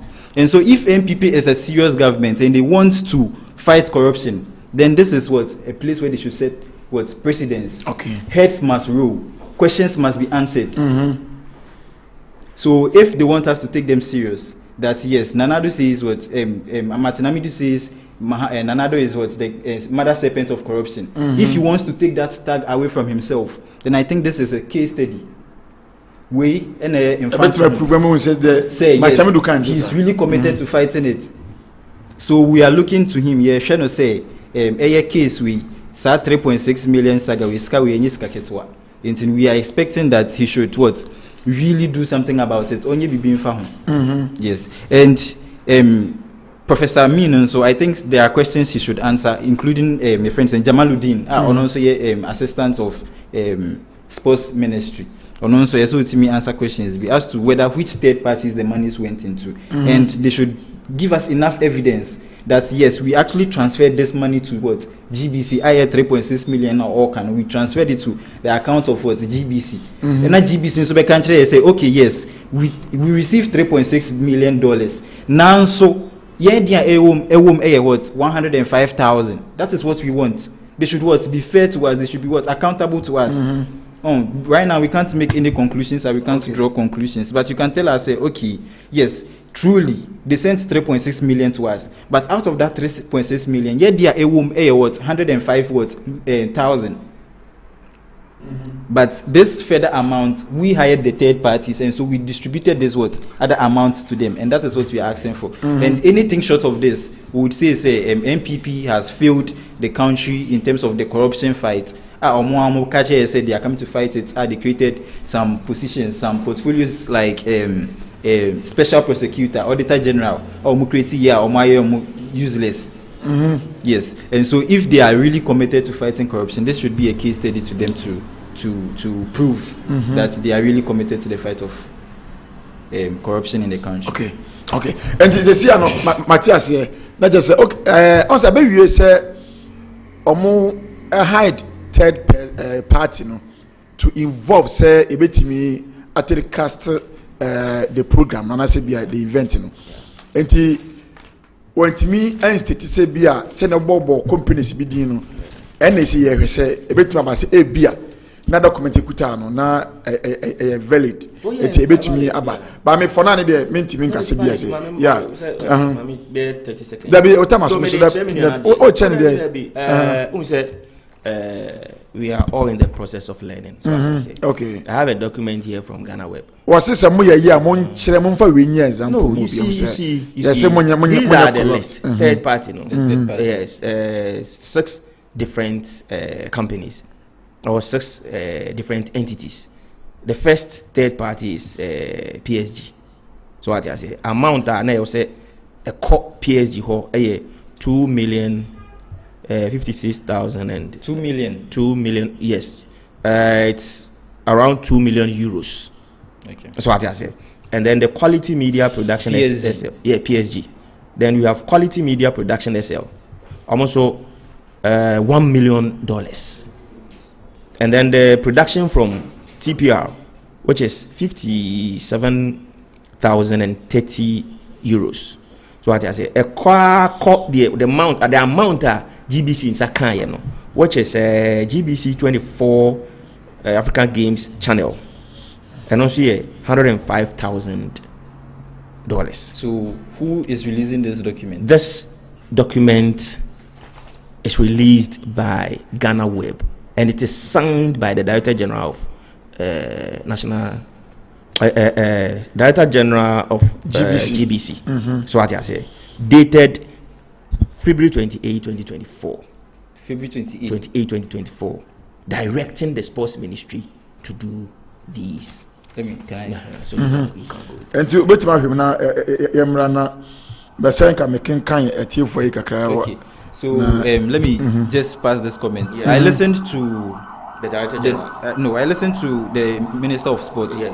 And so if this is what he is saying, this is not from the Ministry. If this is what we this are one, supposed to this go one by, for a media entity. Yes. Ghana Web. Yes. Intercepted from GBC. Yes. Ghana so if Web. this is anything to go by, then I think the minister miscommunicated. Okay. First of all, he says we gave 3.6 million. The question that he was asked was how much did you give to GBC? So for covering. Yes. And so these monies were not given to no, GBC if I may come in. You see, this letter emanated from GBC. Yes. Directing the ministry to do this. Yes. So if you direct me to pay somebody, it means I've given the money to you. You didn't give it to me. I gave it to you. You didn't give it to me. You distributed the money, but you didn't give it to me. You directed me to do so. Yes. So that is what I mean by there was miscommunication. If I have any receipt, so there's you should bear your name. So it should be there's a miscommunication from the ministry. That is it. So you can say I gave them one. DS was 105, but they directed me to make other payments to others. Okay, that's also another way of. But if you tell me they received that alone, the contract, then it means there's something wrong. The contract, Ghana Broadcasting Corporation entered the contract with the Sports Ministry, right? And then the Sports Ministry is to pay 3.6 million for a service. Yes. And these services, Ghana Broadcasting Corporation realized they couldn't provide those services and that they should go in for third parties to help. Okay, so on the document, clearly the contract is between GBC and Ministry of Sports, right? So any payment you are making should go to GBC for reimbursement or something. It. But you see, this document is directing that pay these amounts to these people. Not necessarily to me. Oh, you have given your consent. So yes. So what I say? Yes. So but it is not for me. When I was saying farmer or more, yes. The name of and it's a mutual receipt on behalf. Yes, mutual receipt Biana. The receipt will bear your name. Good. Because a court auditing na me control producer. Say me the 1,000 mile producer contract be anywhere say many producer will enter to be document be anywhere say many producer will contract. But it me no say dey be ya to Miss Penkana 2 minutes. Second. If from what you are saying, you are saying that GBC directed that this money should be given to this particular people. Yes. I wouldn't sit here and say it is a lie or it is true. These are documents, and documents don't then lie. It bears so there's a signature of the professor. But I disagree that that is what GBC received. If I tell you, give these people this amount of money, it doesn't necessarily mean you transfer the total amount to me for me to what? Disburse.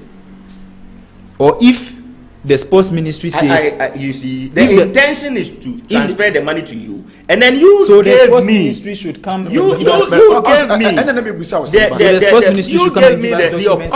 I sent all the 3.6 million to you. You gave me the power. Kevin, then give the money. And let me say, yes. A brown called Parliament one. Yes. Because was say GBC for no, you see, and say auditors bar per document kutan on the GBC. Yes. Mo scam receive we. But every one trust was signed document and say transfer from ebia third party beba mo enti o se bien ka suppose Mr. Niche mu say sika no ye de bon bra na 10 million $3.6 million. GBC enya ase Send me a Ghana web. Etimi Ghana web next you. There is a document from GBC. Ghana web na dey buy. When I confirm me bawo. I'm to know no be any document be a chese. But Ghana web na o mako fa we ndi abase. Per how I didn't see koye no. Say that here. And it's a GBC. Why don't we stick to the RTI? Oh, Debbie, me us now but yeah, am I fontin mas? Because the when issue na ba no. My no. Sebia madam for me nua me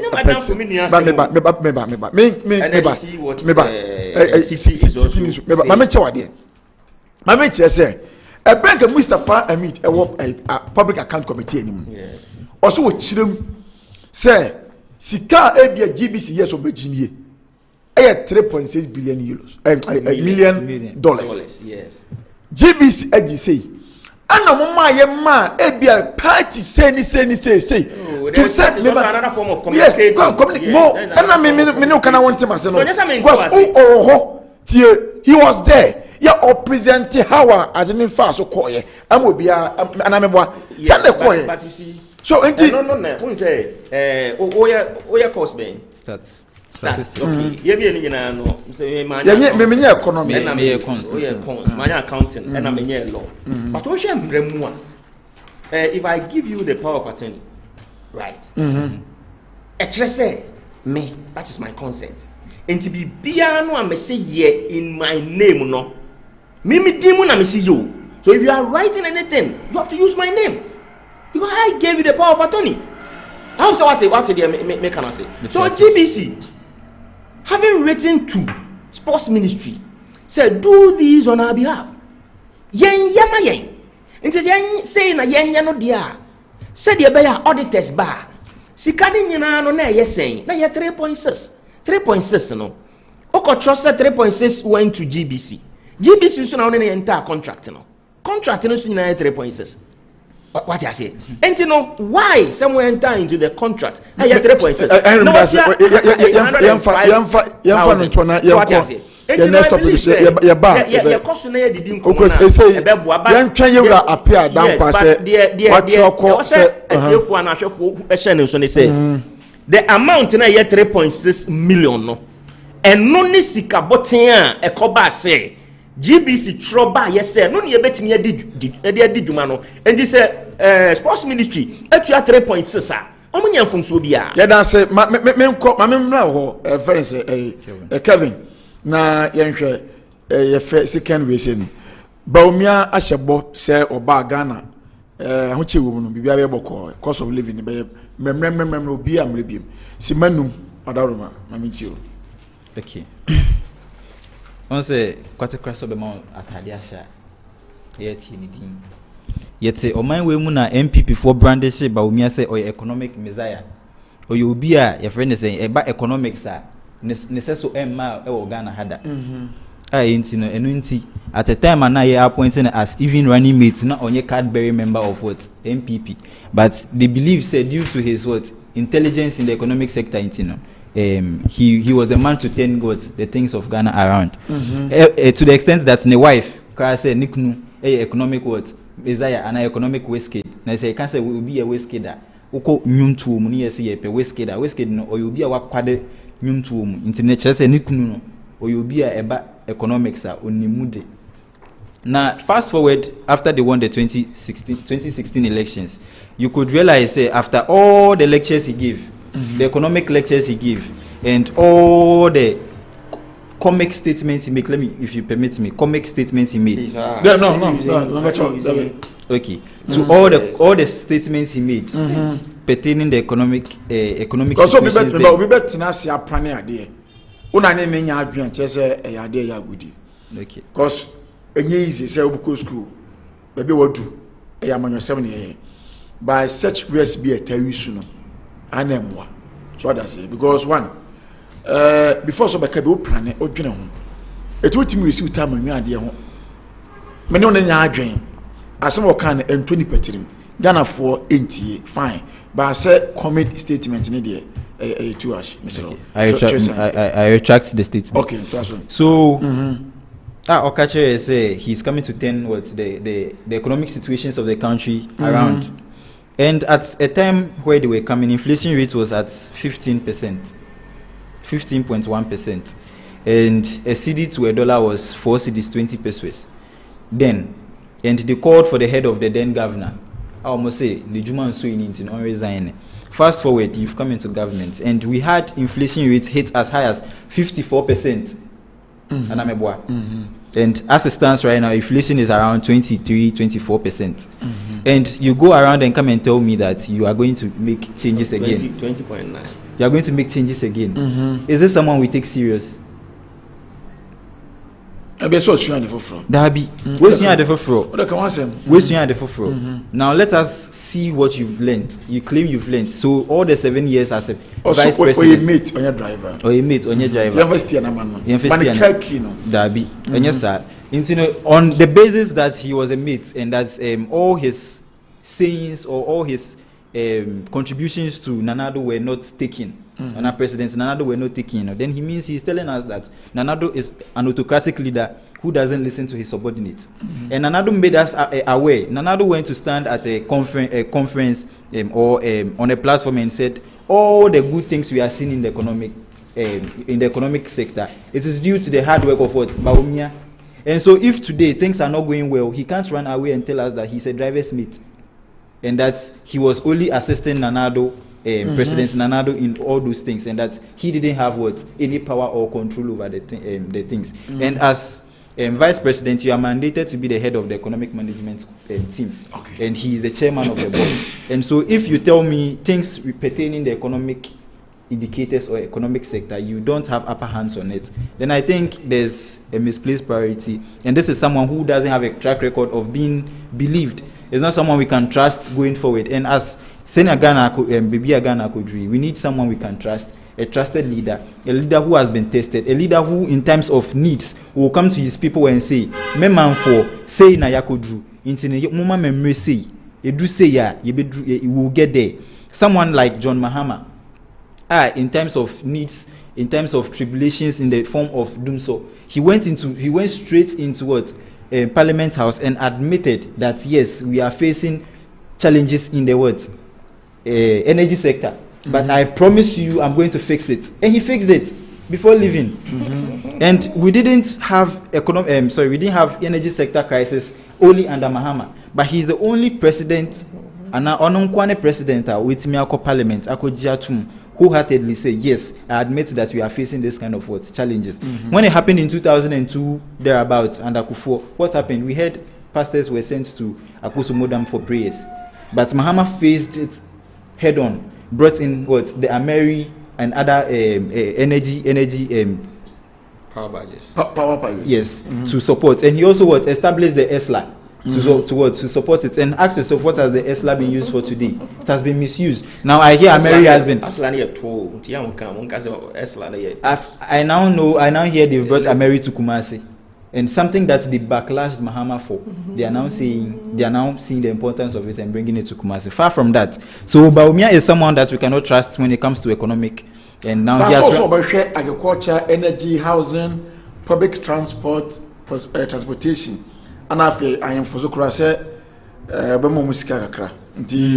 Baumia is someone na or you be ujini dia enyi. Ade. Because onwa ko Upper West, Emma Yibisa and say, what is your biggest achievement in the Upper West region? Emma Niko Biena no say what Waye Pualugu Dam. But Ocean the manifesto or release just last Saturday now. He's against it say I'll construct the Pualugu Dam. So something you claim. He said he will construct. Or say I'll construct. But when they were let me learn.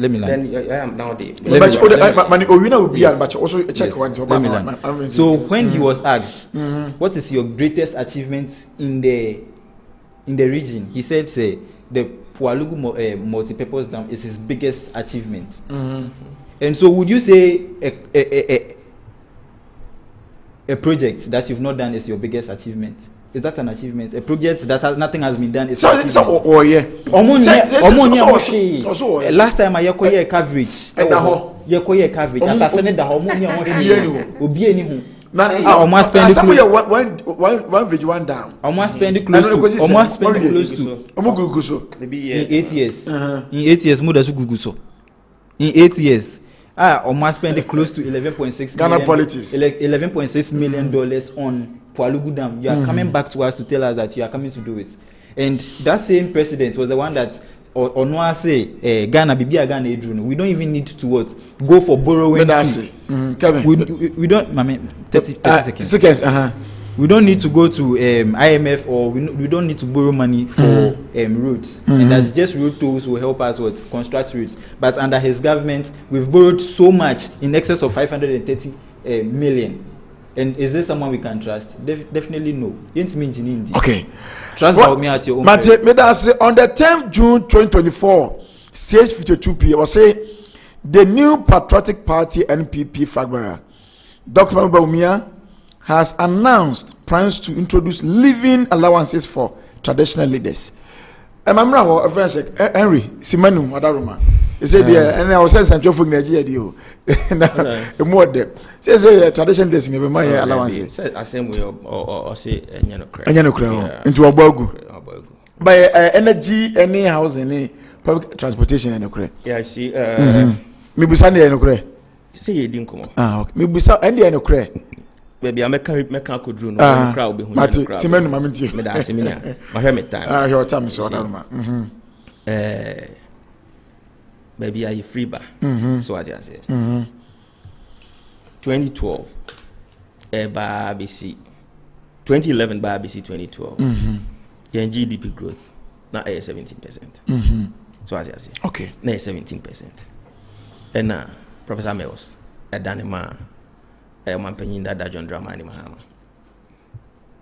Bra John Mahama he free so no 17% no one so e dey about 3.4%. 3.4%.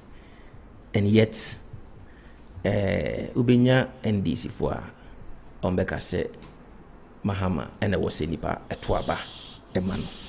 Mesre menua no. Menua kuma no. E neba bi ho no a ya onhwe ne ye kakra. Isan se yes, inflation a cost pa.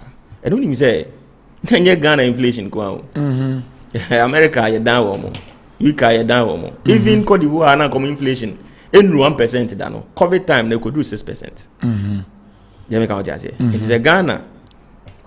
Mpo yam fan say granted say sanity. Obefa ade 15% and about 20.9. 15% about 20.9. And you tell us say you already free 17 they already GDP every 17 eteswa ema de bedru 3.4 no what say Ghana for nko to masa ni pakro mesre meni akuma no say onhye nenso say ansa na na do ne ba o mi ebeba no na Ghana GDP na 216 billion Ghana cedis so what I say ene ya ye ka say ye GDP a hete over 1 trillion Ghana cedis. I don't know better if so I am say. GDP. Yeah, it's over 1 trillion. It's the cost of living by saying. So what I say, the cost of living. Alaji Dr. Mahmoud Bawumia agya to mu say, "Hunamu edin." Say for say nya hunamu ayedin e ba adwuma say. Ya di asabo form ya adwuma di aban yi obi ani wa oben no. But hunamu ayedin e no kre. Mesre se ni kwan say Ghana focus ala ikoto ama abama. A politician also a magician and was solving Ghana problem. A politician also a dead goat or a gun flu. Second crown wins through. A politician also in Ethiopia. These and someone Mahama can yet at the time and name why ding. Someone Mahama can at the time and name why ding. I like Dr. Mahmoud Bawumia. Yeah, TNC. Or say, said the Baya Hobehin Han Yanka cranning. Near my was here ye been say, or my tax amnesty. Nipa no a omo ka so omo di free SHS beba omo de baye omo ka so omo di ambulance beba omo di aba omo ka so omo di drones beba omo di aba ade bia omo ka so omo be bia no one way or the other omo di omo saka aye bi e bia enye te se de Ghana pe na mom se de esika no ye di so aye bi nipa no na ye nyini ni enti o say omo wa nkra adwuma bi ono mo a ontua to so what you say obi a the car any ade enti so oba ade a obedi kan ye ne say ye de eto no ebe che tax amnesty ye nyina started from ground zero eba sa ade a ena ye ajeje no ye be use the IT system and so ye be the human face obi okra na enyo no unti bi da so obi so me ball me meter one year ni yisi di fokran ma hon fa bill mre me da unti bi da otigana ha Adam, 1 year ni feel kwana meter na ni number you see so what you say and we dig account to sa yes we dig account to yes we dey o ye adwuma no enko ye ada what we say wo mra mu say 6 months ECG4 amfa bill amre no mka cho say o dey ka 1 year ni ade bitu atimi de om court de yes wo mra mu ba se ga na obi amfo bianko court obi try mra na bi hu ba se no to issue kwanto ha no say no the moment I be ka say wo ko twa ne kan because of the car 1 year na me che wo say ebi agana ni nkro hu ono wonko go timukwa enti obeka na afi o amana oji study aso be tene be kan mu dubam o se niam e be boa ye ne se ye de sa de ne che wie you started from ground zero obi a betua with a click you can pay your tax with a click what you fie et said the ultimate transfer sika edeba from account to momo now they from momo to account bibia vice versa now ultimate editor bibi no ultimate di to niam wa ma no ne ade no e ade e beboa enu nti yama tax amnesty a afa ye sha ase ajeje a Ghana betinya ajeje ska bebre ne di dwuma e beboa ye afa o se lo me port duties wo form nti Ghana fo ni bi fa kwati kwan so e di wo niam akofa lomi port abra mu ntua charge bia emma oman no so aja se nti oba the charges are lomi port ni Ghana port imposa Ghana de no ma fom pa anche lomi de na ni nyina be epe enti anya wo de se wo de oniam akra be kwa akofa wo say ye be training nipa ni bi wo hono mo ho e bia na nko pese okọ school yi wantini anko ye be training 1 million youth in IT said ye be ye betimi aboa yen ama yakoye nim okay. This say yetimi ye we nyina waka to so say said ye budgeter ebia we overspend our budget enti obeboa ma ya ye emra e de akekere opanyini bia ministry bia agency bia say o budget and then omampanyin no ankasa budget aye for the year no shouldn't go beyond 105%. So what you say shouldn't spend beyond 105%.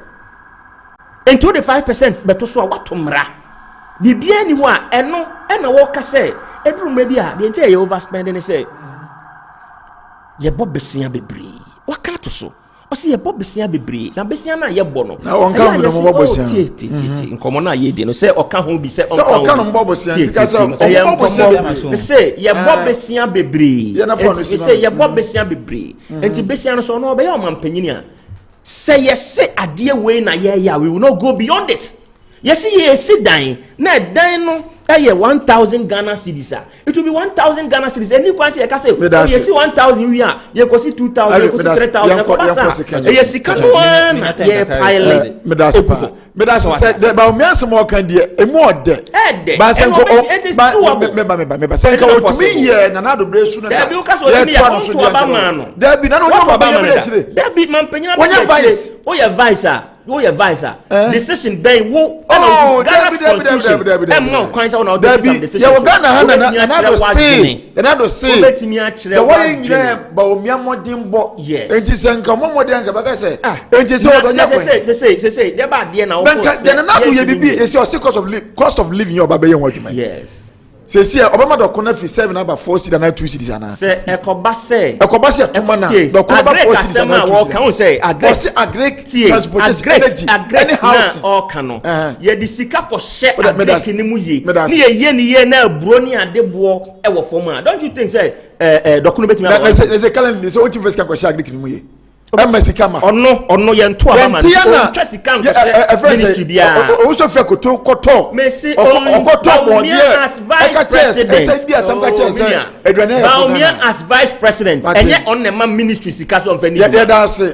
That's ba say we vice and come say no eduma de man we vice and now we take decision ana Ghana to do 7 cities enti na say obi su to do 3 cities o be na kan ye to do 3 cities and ye to do 3 cities wo Ghana e wa hemfa asotwe any 3 days me to dokono en kana sante dokono yo mu mi no enka dokono enka dokono say 3 cities asotwe kwan na mpa next week oba to be breme meto bia bro opɛ kura na yewi atana kam ni enko dokono me kwa asotwe ko say to dokono 3 Ghana cities na wo ka say obi be fa dokono 20 pesos Oman Penyuko 4 times, Kenke was 20 pesos. I am telling you, Oman Penyuko 4 times, Kenke was 20 pesos.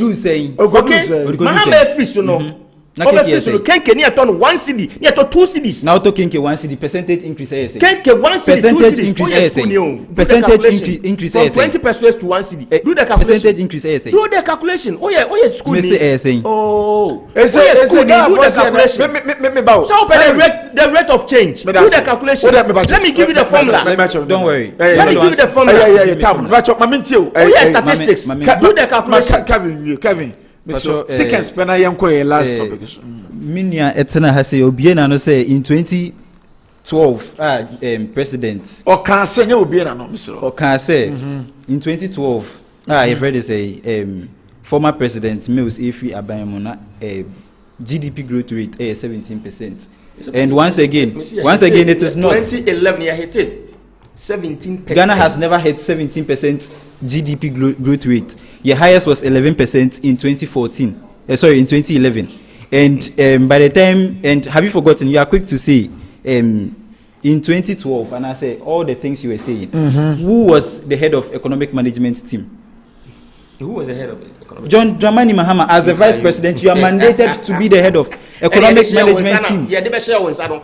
And so, if that is why he has the vice president. So let me. When you were talking, I didn't interrupt. Yes. Or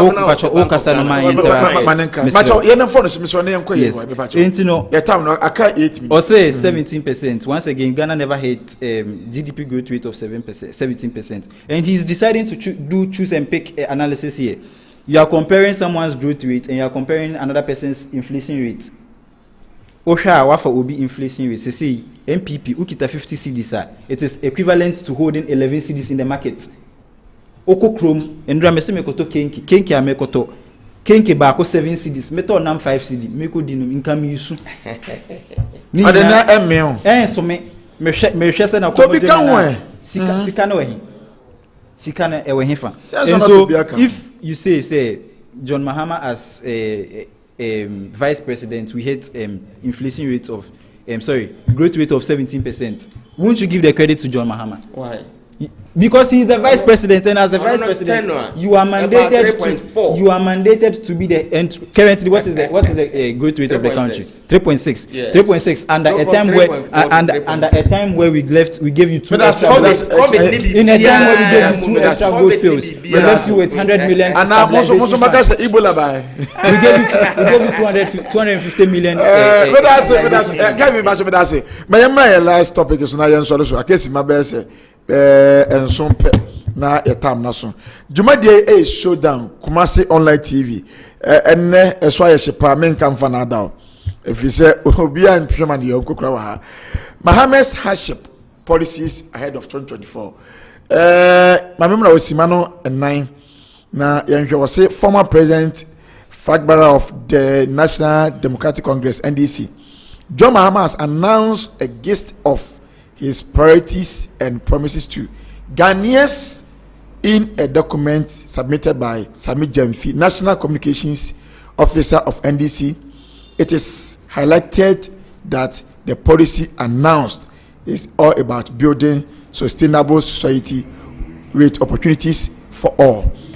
Enti Osha 24-hour economy, national employment centers invest $10 billion under the Big Push initiative for over 5 years to accelerate infrastructures. 5 free primary health care for all Ghanaians. Complete constitutional review processes. Run the leanest government with 60 ministers. There's club of ex gratia in its current form. And I discontinue the payment of utility bills, DSTV's fuel, etc. as part of top government employee service benefit. 1030 legislation to put cap on debt accumulation and prevent any further reckless borrowing as being witnessed under this current government. So mamemra hona ehwe sima enanpe na yeni nkomo ohwe opapa nso do de gwa kwam say da nwa me bia ye ya mani mo eden oba ebe memremre okay kame ebe mo ba be dia hope na ohwe mo e bi da o ma ba tena so da o ya tena so da na your track record is there to show say we've done it before ba mo kasa mo yehu say mo ba mo be sign se Ghana fo enye mumu gidie makosua sebe da bi yansa mansa if MPP is the marking scheme better once nka howe if once na you two akonya so MPP is the marking scheme then we are better in the sense that if Mahama says he is planning to employ more, create avenues to employ more people under the MPP currently we have an unemployment rate of 15%. Okay. Under John Dramani Mahama's time, we had an unemployment rate of what 7%. In Chesa, uyi nipa 100 bia emu 7 any ejuma omoye. But currently uyi nipa 100 emu 15 any ejuma.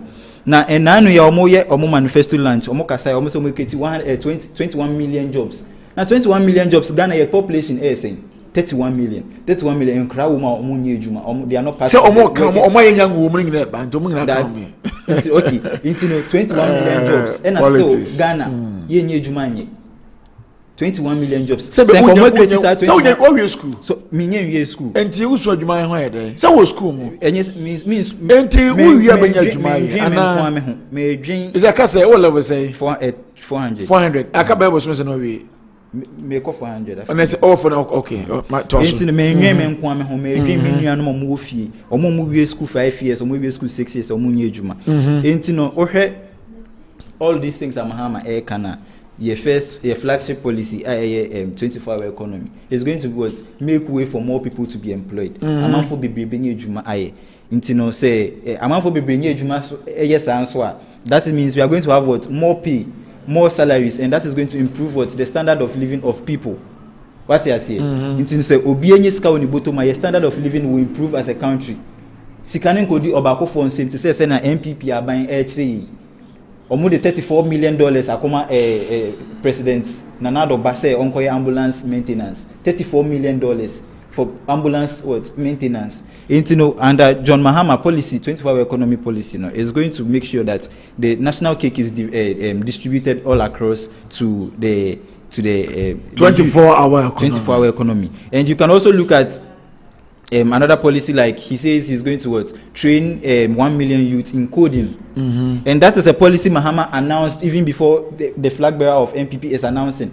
As far back as 2023, John Mahama announced this policy that he's going to implement it, but some way somehow as corrupt and as inept as MPP is, they've copied this particular policy. Then again, you can you can look at the Women's Bank. I also be creative.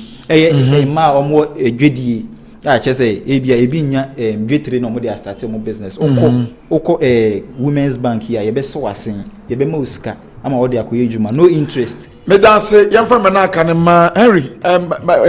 Dada Mahama, watulane enema oba bayin nanti enti osima enan wudi una ni now yenye manifesto launch kra say no hit ba no the etna manifesto the wire na be piepie mu the wire na be piepie mu mamenti o da bia na me bisa na so obokobi meko okay a political party onti akonwa so opposition all time nyina senko beye ne nhyehyɛ yɛsɛ enema wei na Ghana fo nyame mogidie no moto aba mamia me de beba sa political party na tena hwa entimi anye na wotwe abaya wote akodwa so eye ne de wie ye no na wotwe pepepepepepe ose me so me be me de so what I say enye copy and paste enye copy and paste enye copy and paste and NDC for pese omo ya die na e wo se omo tena se ya twen you see omo mpanyin Dada John Dramani Mahama ensema ho kanyina na wo ho it's not as if one can be down. What can the change say? And when you're crying about your Ghana man penny, the difference between Alhaji Dr. Mahmoud Bawumia policies and programs are they be.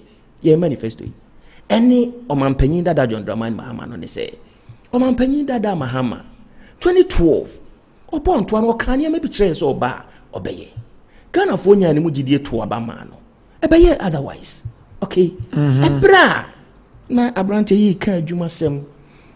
Ebra omo ewie university ni ada tertiary institutions. Any Ghana mabunu in general.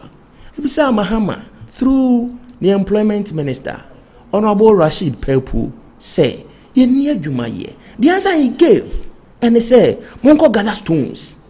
Na monjutwa grass. Na monchechire enkwan ho. Omo ye emo aduru ombeto grass no. Omo esi dan mo pe abo aduru ombeto abo no. Eno enjinka me nua yi ana branch yi eba be wi university. Adwuma anka Mahama ne Rashid Pepo ka cho say ye no ne say ko gather stones e wo kwan ho. Na twitwa grass. Na omo ye emo aba omo abeto. The alternative is empty. Mahama promised us of a hope city. Sa push ya wo ka ho asemu yi. O ka de che say yo. O promise the hope city. 10 billion US dollars. Hope City. 2012. No promise here. Ya to abama no. Hope City no away. Enti Mahama de oyo bia o hyebwa onni so. Ghana fo anya ne mugidie pen. O ma to abam ne bia ma no pen. Ama na bedi mampanyini. Ebo a wo hye ye no wani so. Alhaji Dr. Mahmoud Bawumia ne tin to ballot paper so da. Ghana enkosa line ko to abama no da. Okay, so the difference is there. And Mahama catch you onu kro ya say no president in Ghana, and for that matter no president in the world. And the bet him dey 4 years aye bibi papa bi ama Ghana for. Now he's seeking to rule for 4 years. So the big question is, what kro ya no utia ban mu catch you say obi ani wo betim de 4 years aye bibi papa bia wo Ghana enti wo be ye den Alhaji Dr. Mahmoud Bawumia de anya 4 years na ope if I see a to abama no a 2024 no ba 2028 obesa abesre yen enti wo be ye ni ye no osa abesre yen Mahama de o ka kire wo se allowance otwamu a de na de beba onti obi a be cost ne say ye be to aba atia no kra mfa no but in opposition he is promising to pay. Mahama o catch ye was say over 2 billion Ghana cedis on wasted. The underlying word is on wasting wo free SHS one. Say over 2 billion Ghana cedis on wasting wo free SHS one for any ashefo 88. And this man wants to come back. And say Ghana when your Ghana is 2 billion now, do you think so be spending wo free SHS ana? So this tells you say oba this policy a Ghana for nyina asomu no obetwam because waka say Ghana e brensoi say ye benya free SHS. Na mpo ne time 2016 he made a pronouncement say day for no nkoni free. That time the day no musika mutua nyina na 48 Ghana cedis. Even 48 Ghana cedis he couldn't pay. Obisa headmaster sir. Me at the time na me a teacher. The 4 minutes na so. Obisa headmasters at the timer, they will tell you say 1 cedi kobo kra wentimi amfa ma. Okay. It took Nanado Danko Akufuado and a babe clear a car na a woman. Me the man no see on capitation grant. I see. See capitation grant was 3 cedis 50 pesos and on Manpenyiko for. It was 3 cedis and on Manpenyiko for. Me o se ba ye no e call 4 cedis 50 pesos. Mahama be share mu 4 years 6 months. E ko say 1 for 10 pesos. Now the capitation grant at the basic level 10 Ghana cedis. Nanado Danko Akufuado any Alhaji Dr. Mahmoud Bawumia at the 5 cedis 50 pesos. And now can why they bought a mofran hobra was senior basic schools. That's it. Henry Fanusi me bacho ye yapon me pese me de kakra ka ho. No, Kasa no say John Mahama about cancel free SHS because I say he's coming to review it. Mahama say if I come I'll come. Okay, so be review 4 years now. Now you come for 4 times you 4 years. They said they will review it. Mamenka say. No. Mamenka can review us. And I say waka say we. O man for 4 years. Senior, waka say we mamenka so be review 4 years no. He's not being fair to me. Abra national health insurance na enye national health insurance na national mutual ni eche ne se me register wo Kumasi ha se ya betimi dey access health care wo Kumasi nko me ko tema me ntimi use NDC ba no mo say we come in what review omo buy omo some be review omo ye review no mo say say I will make it what decentralized just out to now register out to make Boga crowd betimi use and that's review and that review is a cancellation and be that's review cancellation yampon ye bi bia se munyadaje na mobile yenua bema ye frɛ no Henry Duaboatin a former youth organizer Adwoso constituency or your NPP communication team member yenua bema ye frɛ no Kevin Dogbe ono so a former secretary de Martin Ken Westy now senka bochi Samuel no so ba na bibinti and I want to me ama ye the best when they showdown nyame aduma adwada ye be hia na ya toa so and a 49 miensa rather Monday Wednesday Fridays and the bro bedin any of Danso da production team ni nyina se Dennis Danny boy and I quite know that a yellow crown finding sukra. Omina boy ma juma de ni come up or only have been telling my bar.